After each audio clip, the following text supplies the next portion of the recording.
بسم الله الرحمن الرحيم. السلام عليكم ورحمة الله تعالى وبركاته. اللهم صل وسلم على سيدنا محمد صلى الله عليه وسلم وعلى آله وصحبه أجمعين. Bonjour mes amis, j'espère que vous allez bien. Ahlan wa sahlan wa marhaban bikum. On va apprendre ensemble la langue arabe. Et si vous me suivrez correctement, vous allez Inch'Allah apprendre à lire et à écrire dans une courte durée. L'alphabet arabe est composé de 28 lettres et la hamza n'est pas considérée comme une lettre à part entière. Nous étudierons ensemble chaque lettre à part. On va commencer par la lettre Elif. On trouve au-dessus de cette lettre la hamza qu'on a vu tout à l'heure. C'est comme un petit 2 à l'envers. Ainsi, un petit trait au-dessus de la lettre qui me donne le son à cette lettre. C'est le son A qui s'appelle Fatha. Pourquoi Fatha? Parce que ça veut dire ouvrir. Parce que quand on prononce ce son, on ouvre la bouche. A, A. Voilà. Bon, voilà les différentes écritures de cette lettre. On a Elif fi awal kalima au début du mot. Il ne s'attache pas avec la lettre suivante. Et on a 6 lettres qui ne s'attachent pas avec les lettres suivantes. Parmi ces 6 lettres, on a la première lettre, c'est Elif.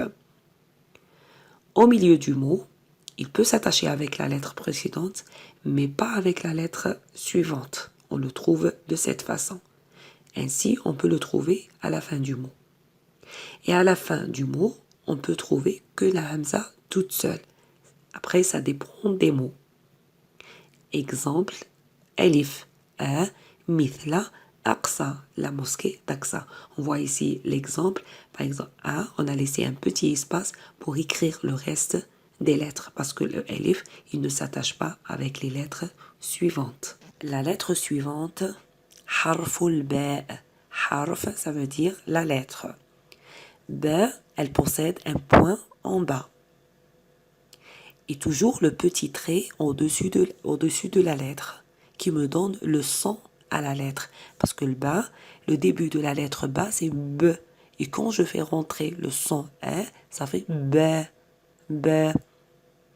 Et donc, on a B fi awal kalima au début du mot. B fi wasat al kalima. Elle s'attache avec la lettre précédente et suivante. Et B à la fin du mot, elle s'attache avec la lettre précédente, et puisque c'est la dernière, pas la suivante. Ba, ba, mithla, bayton, une maison. Petite astuce, ba, un point en bas. La lettre suivante, la lettre ta, harfu ta. Ta, elle possède 2 points au-dessus de la lettre. C'est comme en anglais to. To. Ça veut dire 2. Alors 2 points, t, comme 2 points au haut de la lettre. Et avec, je fais rentrer le son fatha, le petit trait. Alors c'est ta. Et les différentes écritures, on a ta au début du mot. Et ta au milieu du mot, ça s'écrit comme bas, pareil. Juste, je mets les 2 points au-dessus de la lettre.